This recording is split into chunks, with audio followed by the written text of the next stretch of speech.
Mandatory minicamp is officially in the books at the VMAC. What went down on day 3 at Veterans Minicamp? Dallas Cooper and I will be diving in to our final takeaways on our Thursday installment of Locked On Seahawks. You are Locked On Seahawks, your daily Seattle Seahawks podcast. Part of the Locked On Podcast Network, your team every day.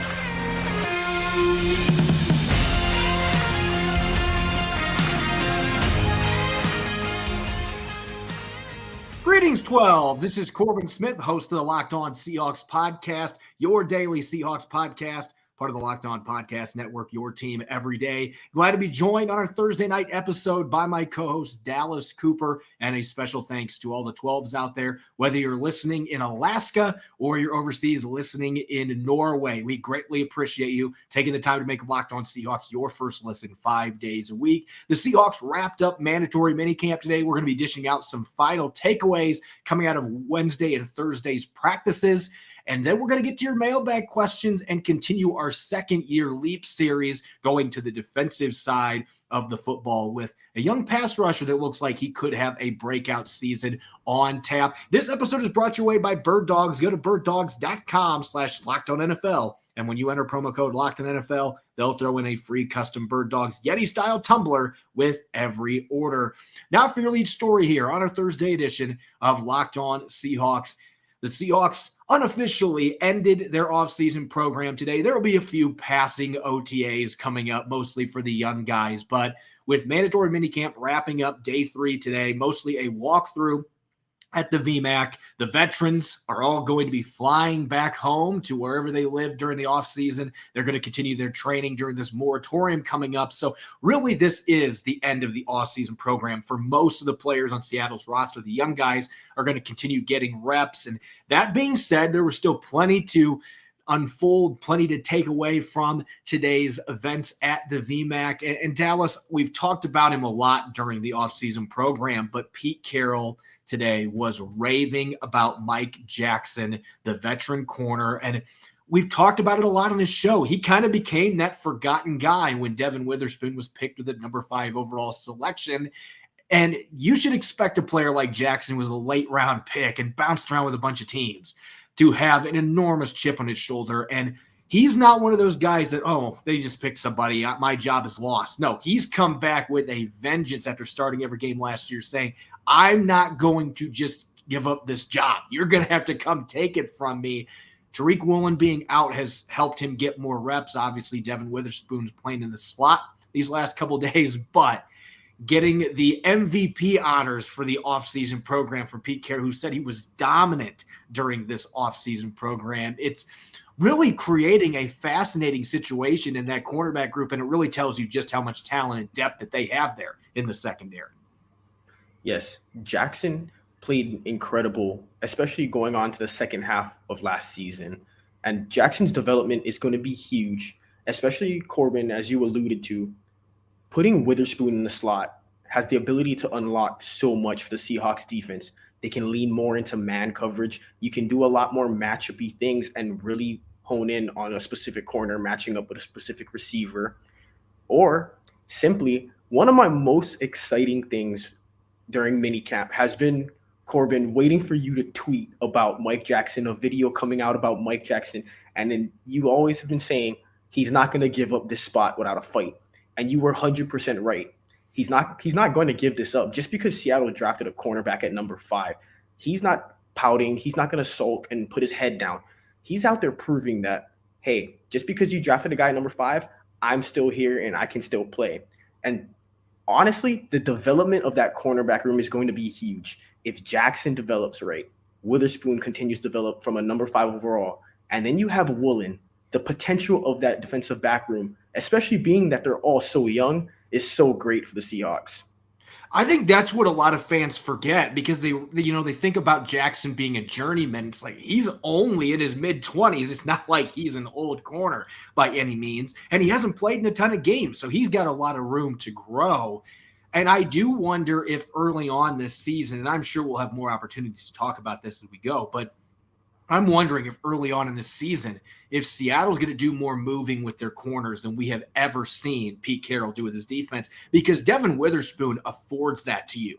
Because if you watch his Illinois tape, he was just as effective playing in the slot as what he was on the outside. And there's some things he can do that most boundary corners can't. He's a really good blitzer. We know he'll come up and stick people in the run game. And so I don't think that's ultimately what they want to do with him in the long run, but they're going to be able to do a lot more mixing and matching, as you mentioned. And he's been a ball hawk. Mike Jaxon has been this entire offseason program. Witherspoon's been getting his hands on the football some, and so there's a lot of reasons to be excited about that group. Speaking of Witherspoon, we know this time of year that there's a lot of overreacting that goes to a handful of clips, and I'm guilty of this. All of us are guilty of this. We see a clip come out of OTAs or out of minicamp, and we're like, wow, this player looks incredible, or this rookie is a bust, and you just see one play. So, of course, Jaxon Smith-Njigba beating Devon Witherspoon in practice for a touchdown in Wednesday's practice. It came out today. There were clips of this play, and it was Witherspoon in the slot against Smith-Njigba. And at least based on that one play, there's plenty of fans that are saying Witherspoon's a bust, number 5 overall pick, the better players, number 20. What we have to remind our listeners is that this was one play from the offseason program, and everybody's going to get beat. DK Metcalf got beat by Tariq Woolen a bunch last year, and vice versa. So there's a lot of plays on the practice field. You're not going to win all of those snaps, and certainly Witherspoon's not going to. Smith-Njigba's not going to, and I think what you're just seeing there is a case and example, a really tough play for Witherspoon, and Smith-Njigba showing off his ability to run routes and a better deep ball threat maybe than people advertise, running that wheel route from the slot. And as you said, the wheel route from the slot, Witherspoon is expected to guard that. And at the end of the day, a slot wheel is one of the toughest routes to guard. And then it's just a very difficult thing for Witherspoon to have to do. There's so much space on the field that you're going to have to guard.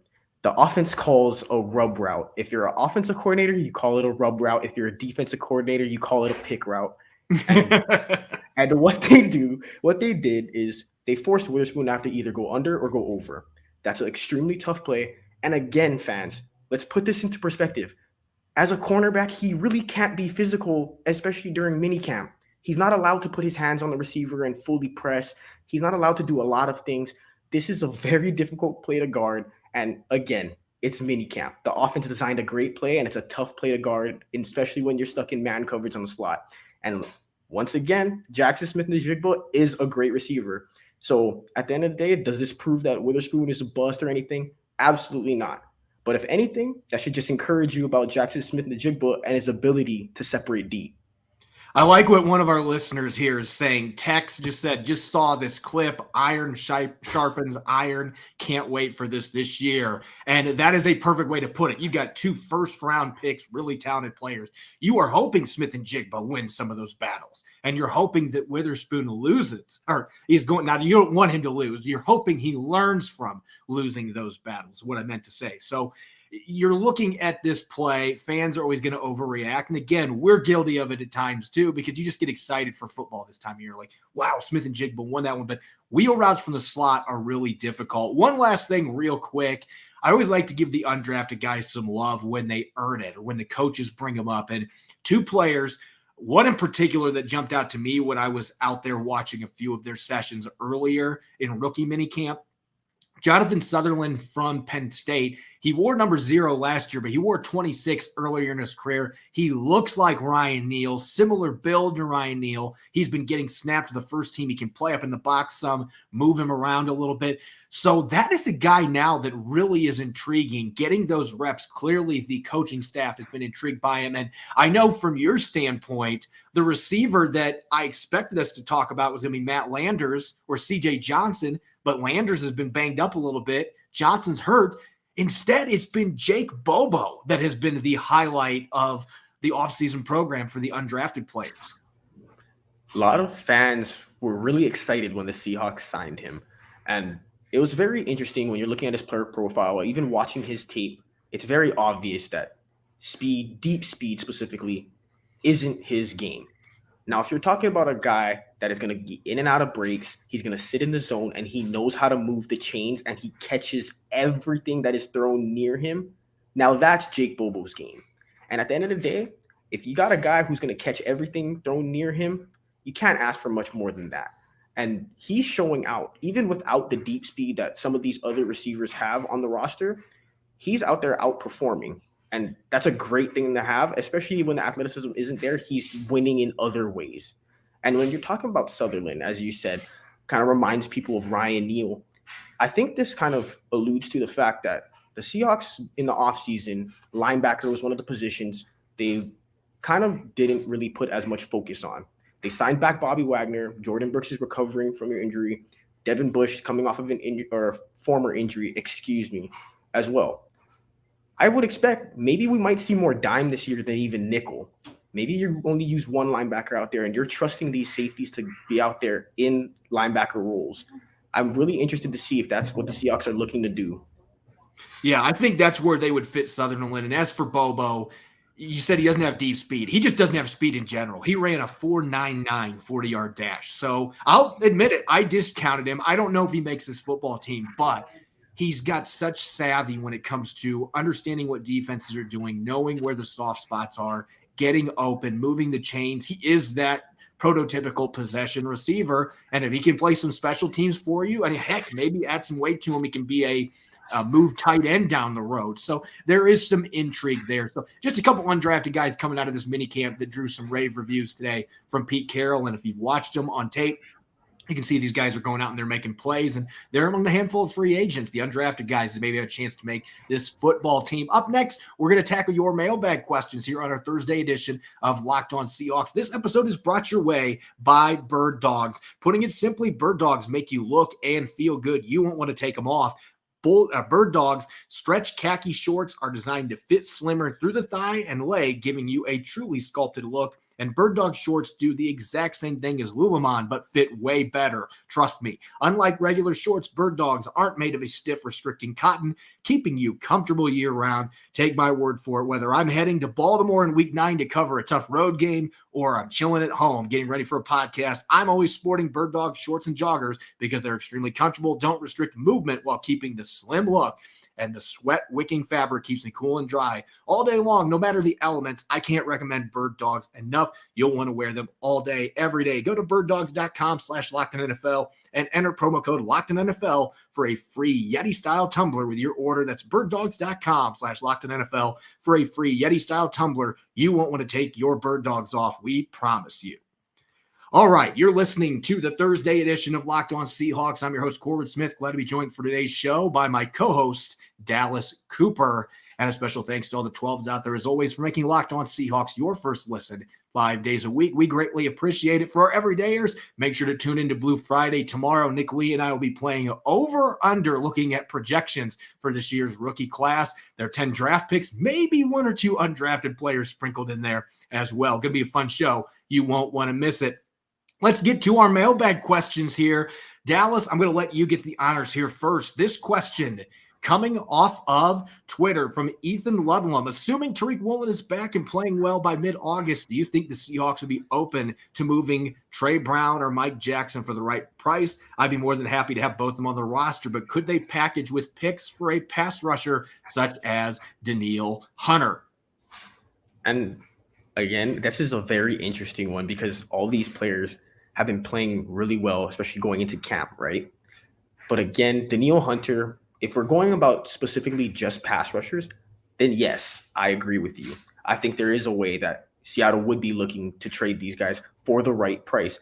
But at the end of the day, I think John Schneider's willing to trade a lot of guys on the roster for the right price. And especially those guys, if you're fighting for a third cornerback spot versus the potential of getting an elite pass rusher, you take that elite pass rusher no matter what. And I think that's a very good trade proposition. I would be very interested in a guy in Indianapolis that has kind of been a little quiet recently, a guy by the name of DeForest Buckner. The Seahawks have a number of edges. There's a lot of edges on this roster. You get a premier interior threat next to Draymond Jones, and I think this could really be something on the defensive line. Yeah, that's a fascinating idea because I think the Colts, if you look at their roster, one of the bigger weaknesses they might have is the cornerback position. And they're not going to be playing the Seahawks this year either, unless it's in the Super Bowl, which that would be a stunning matchup with the state of where the Colts are at, especially. But yeah, I could see the Colts potentially, if that was a move they wanted to make. I don't know if they're willing to move Buckner, but I think the big issue, the big sticking point here is going to be money for the Seahawks no matter what when we're looking at these kind of trades. Next question from Garrett on YouTube. If Devon Witherspoon plays in the nickel as a rookie, would you consider that a letdown for a top 5 draft pick? That seems like a really expensive draft choice for a slot guy. So I'm just going to say this right now. I don't think that that's where he would be the entire season, even if he opens the year playing in the slot. We expect that Tariq Woolen is going to be back for the start of training camp, healthy from that minor knee surgery that he just underwent. And then Mike Jackson's a really solid player, but I can't see the Seahawks keeping him on the outside full time and having Devon Witherspoon just come in on nickel. They're going to want him on the field every single snap. Now, if they're playing nickel every single player dime, then Devon Witherspoon and Mike Jackson might both be out there. We don't know that at this point, but I would be stunned if they end up doing that. If he did play in the slot his entire rookie year, I wouldn't say it's necessarily a letdown because he can do a lot of different things from the slot. As we talked about earlier, it gives him some defensive flexibility, but it would be a little disappointing because I do think that he has the ability early in his career to be a shutdown caliber corner on the outside, and I think that's where he belongs. As Pete Carroll said today, they had him in the slot in part because Kobe Bryant's been banged up. I think when they get everybody healthy, Devon Witherspoon is going to be playing mostly on the outside for this Seahawks defense. Next question for Dallas, Little Billy on YouTube. Will Kenny McIntosh have more receiving yards than rushing yards this year or vice versa? I actually think that he will have more receiving yards than rushing yards this year. And that's not even me saying that as in a bad thing. I think just because of the opportunities with Walker's going to be getting touches, you're going to have Charbonnet getting touches. Hey, DJ Dallas is still on the roster vying for touches as well. McIntosh is going to have to find a way to get onto the field first and foremost. And to me, the quickest way for him to get onto the field is to win the third down back. And the way he wins that is by his really good receiving threat. What he needs to improve is his pass blocking in order to stay on the field and for coaches to trust him on third downs. But I think that is possible, that he's going to have more receiving yards than rushing yards. He's probably going to be used a lot in the screen game. And that is something that Seahawks have been talking about as it's been a big improvement this offseason is the screen game. And I think all Seahawk fans have known the screen game hasn't exactly been great in Seattle for almost as long as I can remember. Yeah, it was bad when Mike Holmgren was coach. It's really been bad for the entire century. They have not been able to run screens. So if they're able to do that and McIntosh becomes the guy, then he has a good chance to get more receiving yards than rushing yards. Jackie D101517 tweets, will there be too many options for Geno Smith on offense to keep everyone happy? I know that this is a topic that comes up when you're looking at teams that have a ton of star power, but I can't see this football team. I can't see DK Metcalf or Tyler Lockett. Those guys, for being star receivers, they're pretty selfless most of the time. And at least in Metcalf's case, he loves to get after it as a blocker. So if the football's not coming to him, he's going to find other ways to impact the game. I think Smith-Njigba, he's played at Ohio State. He knows what it's like to have a bunch of other really good receivers around him. D. Eskridge, he's just hoping to get a few balls in his hands this year. Like, he just has not had a lot of opportunities. The tight ends, they're going to get after it in the run game too, blocking. So I don't see this being an issue. It's a good problem to have, but I just don't think that the players they have here, and Geno Smith does such a good job of distributing the ball to all his players too. So I don't think that this is anything for Seahawk fans to worry about. You might not get the fantasy numbers you're wanting if you got some of these guys on your fantasy team, but I think from a real life standpoint, there aren't going to be any issues. Everybody's going to be happy with the way the ball is allocated to all these skill players. Next question for Dallas coming from Tyler Matthews on YouTube. Out of Devon Witherspoon and Jaxon Smith-Njigba, who do you think has the higher ceiling and who is the better player right now as a pro? The higher ceiling to me, without a doubt, is Devon Witherspoon. And this is no shot at Jaxon Smith-Njigba, but to me, what Jaxon Smith-Njigba comes into the NFL and what if he develops really well and in 10 years down the line, we're talking about him as a great wide receiver, what the skill set he's going to have 10 years down the line is the same skill set he's going to come in with into the NFL. It's not really going to change He's going to thrive off of the same things he thrived off in college. However, for Witherspoon was an elite corner that was primarily used in man coverage. However, that potential, if he can prove what he did at Illinois, matching up with receivers, moving around, as Corbin alluded to, following number ones across the field, which the Seahawks haven't done, that is going to be something that really can unlock a lot in the Seahawks pass defense. And if Devon Witherspoon is only a nickel per se, this could be something where in base defense, he's he's on one of the sides opposite, or on the side opposite of Woolen. And then in nickel, he transitions to the slot. He doesn't always just have to be a nickel. So I think that's why the potential with Witherspoon is so great. Next question for me, and this one is coming from Setting the Edge. Are Pete and John stockpiling running backs and pass rushers to have a true rotation of players in those positions in an effort to prevent any one player having career numbers and becoming a high-dollar, costly playmaker to pay? This was a question, I'll admit, I got excited about the possibility of answering this because it did make me think a little bit. Because I wonder, especially the running back position, with the way teams are already not paying guys. We just saw Dalvin Cook get released today, 2 years into his extension, just 27 years old. Teams are just hesitant to pay that kind of money to running back, especially on second contracts. And so Seattle might be looking at this saying, hey, if we have Ken Walker III and Zach Charbonnet, both these guys are star caliber running backs, but we can hold them back a little bit so that they're not going to be too expensive if we want to re-sign them. I don't think that's exactly what they're trying to do. I think Seattle's looking at their past 5 years and saying, we need 2 really darn good running backs minimum because of the attrition at this position. And at the other spots, Tyler Lockett's not getting any younger. So it made sense to go out and get a player like Jaxon, Smith-Njigba, especially because D. Eskridge has been really disappointing the first 2 years. Now, everything about Eskridge right now sounds really good. And it looks like maybe we'll get a breakout year from him. You put him with the other 3 receivers they've got, and he's playing to his capabilities. Good luck to defensive coordinators. But I don't think this is about keeping costs down. We've seen him pay Lockett and Metcalf big bucks. We've seen him pay running backs in the past, but you've got to have multiple good ones at that position given the injury rate and the attrition. Real quick, Dallas, one last question for both of us to answer here.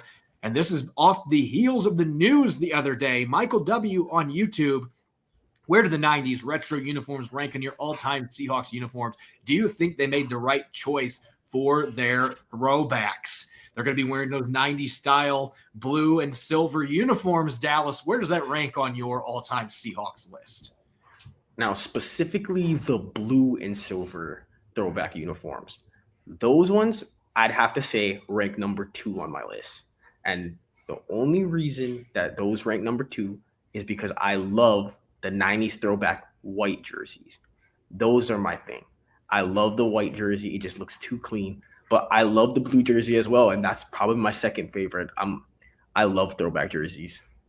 You love the jerseys, even though they didn't win a lot of games. And maybe I'm putting too much stock in that, but I just remember growing up and the Seahawks just couldn't get to the playoffs until 1999 with those uniforms. But I actually would have liked to see the 80s throwbacks that had a little different piping on them, and especially early 80s when they still had the gray face mask. I know that's not what fans want to see, but there was more success during those years for the Seahawks. So I would say the 90s throwbacks are just behind those. And then I think that the new uniforms, personally, action green, I know a lot of people don't like them, but that is my personal favorite. I love them.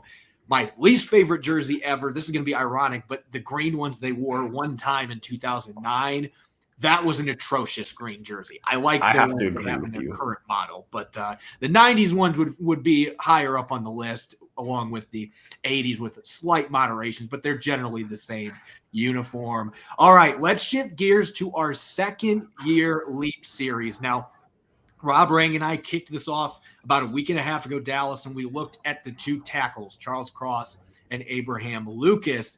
Now we're going to shift to the other side of the trenches, and this is a player that it's fitting we're talking about him today because I talked about him a great deal yesterday, and I felt like there was more I wanted to say. So it's a perfect time to dive into Boye Mafe, who was selected in the second round out of Minnesota last season, and he had such a strange rookie year. Not that it wasn't productive, but we were going into the early stages of training camp, and Pete Carroll was saying this guy is going to be a situational pass rusher. That's where we think he's going to have the best chance to be able to contribute early on. And it made sense because you watch the tape at Minnesota, his run defense at times was very hit and miss. It looked like that was the area of his game that he was going to struggle the most to adjust to the NFL. And he had 7 sacks as a senior. So you saw the pass rushing ability. You saw it in the Senior Bowl. And yet you look at the way things played out on the field, you look at the stats, and it was the exact opposite. He ended up being the best edge setting guy that they had at outside linebacker on the entire roster, maybe tied with Uchenna Nwosu, but he was one of the few guys in that front line that actually held up well against the run last year. What a reversal from expectations to reality. Mafe, as you said, strange rookie season, or let me rephrase that, unexpected rookie season in terms of his strengths and weaknesses. His strengths, in order to develop and get more playing time and become more of an impactful player, Mafe has to develop a pass rush plan, specifically his counter moves. He likes to go off of the speed rush, and the problem is when the speed rush doesn't work, he relies on just pure hand fighting and trying to bull rush.